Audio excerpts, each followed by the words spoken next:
What's up, guys? It's Jason Overthink Gaming. Today I want to go over 8bitdo's new controller, the MD30. Alright, if you guys have never heard of 8bitdo, I have a few 8bitdo products. Basically, they're a company that reproduces old school controllers and makes them compatible with the Switch, PC, Mac, you name it, Android, your Raspberry Pi, whatever you want to use this controller on, you can use it. They do make the old school version of the 2.4 gigahertz, but if you want to buy the Bluetooth version, they do sell the adapters for, the old school controllers. Now, I do own the Super Nintendo one. It does come with analog sticks. You could get it without, and I do own a set of the joysticks, and those are really cool for arcade games. I use them on my Switch. I use them on my Raspberry Pi, which I just got a Raspberry Pi. I've been super busy, just learning how to use it, and I'll do a review over the Raspberry Pi for you guys and show you, maybe convince one of you guys to get it, because it's an awesome little system. If you like to tinker around with stuff, I do suggest getting the Raspberry Pi, especially if you're a fan of retro games. It pretty much puts all the emulators on there and makes it an awesome system.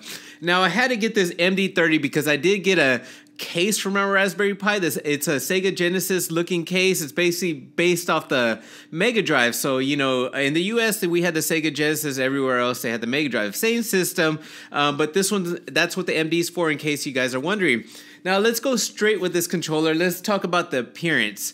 Right away, you can tell it mimics the 6-button layout of the old school controller. To me, it looks like if the Sega Saturn and the 6-button controller were to have a baby, pretty much look like this. Now, the design is a little bit different than the 6-button, but I think it's actually really good. It's really comfortable in the hands. Now, it is a bit small, but it's not too small. I actually think it's a perfect size. For the Nintendo Switch, now the L and R buttons are going to be your trigger buttons, and right here, the Z and the C are going to be your shoulder buttons. This may be a little confusing because it's got the layout of the ABC, and then on the top it's got the XYZ. Now, there are some features on this controller that are not in the instructions. So if you hold, right away, I'm gonna go over the D-pad.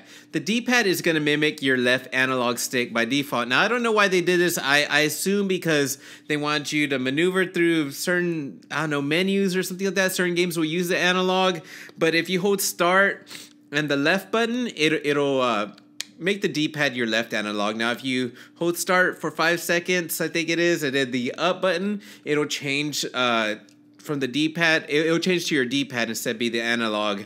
And then if you hold start in the right button, it'll change to the right analog. Now, another thing that's in there, if you hold start in the down button, it'll actually mimic the buttons to be more like the Switch, so X will be X. And I don't know why you would want to do that, but if you get confused, maybe that would be an option for you guys. But as far as the Nintendo Switch, the thing does sync good. I didn't use it because I don't have the Nintendo Ages Sega games or the Sega collection on there. So I bought this mainly for my Raspberry Pi. Now, I would say on the Raspberry Pi, this thing is awesome because you can mimic the buttons to whatever you want. But the options are there. If you buy this for the Switch and you do want it, the left, if you do want the D-pad for a certain, analog stick, it is there, the options. Or if you want it for the actual D-pad, it is there. Or the buttons, you can kind of swap around and play around with them. Now, I wish default they would have went with the D-pad. Like I said, it's kind of confusing, but you'll be able to figure it out. I mean, it's not rocket science. You can figure this out. It's not a big deal. But I gotta tell you, this controller is freaking awesome. I do not regret this purchase. 8bitdo makes quality controllers. Now, as far as the plastic build, it does feel pretty good. I've played with a lot of third-party controllers. This feels solid. Now, I'm comparing it to the Super Nintendo version I have with the analogs, and it's not as good, but it's pretty close. Like, they're both good products. Now, this one being a Sega, I feel like the D-pad isn't as good as the Super Nintendo one. So if you're getting one strictly for the D-pad, I would probably look at the Super Nintendo version, the 8bitdo. But let's talk about this D-pad. There is nothing wrong with this D-pad. I was never a fan of Sega's D-pad, the whole rolling around thing. To me, it's uncomfortable.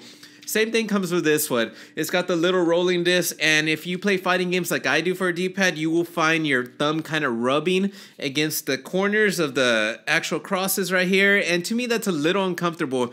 Now, I gotta say this, right out of the box, I was playing Street Fighter. First thing I went to test out the D-pad, and I noticed I didn't like it. Like I was like, man, I'm gonna go over a review of this and I'm probably gonna dog the D-pad, but the more I kept playing with it, I don't know if I actually broke it in or what. It's a really solid, good D-pad. This D-pad is really good. If you're gonna use it for normal games, I suggest, like, if you have this one, you're doing a good deal by buying this just for the D-pad. Now for fighting games, if you're picky like me, it's okay. It's good. It's actually the best I think this style D-pad can get. 8bitdo really did their research. I think it's a really good D-pad, but it's not as good as the Super Nintendo. But it's not saying it's bad. It is not bad at all. So there's nothing about this controller that I don't suggest. If you like the layout, especially if you're a fan like me, old school Street Fighter, you like the arcade layout of 6 buttons and this is what you want, I say go for it. If you have a Raspberry Pi, this is a must get.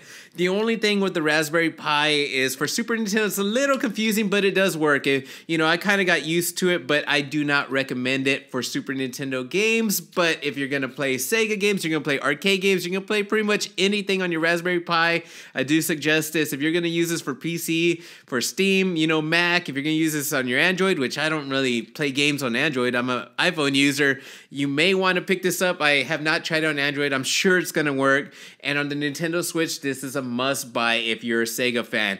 So 8bitdo knocked it out of the park again. I do, for $30, you cannot go wrong with this controller. So I do suggest that you guys go get this controller if you're a fan of Sega.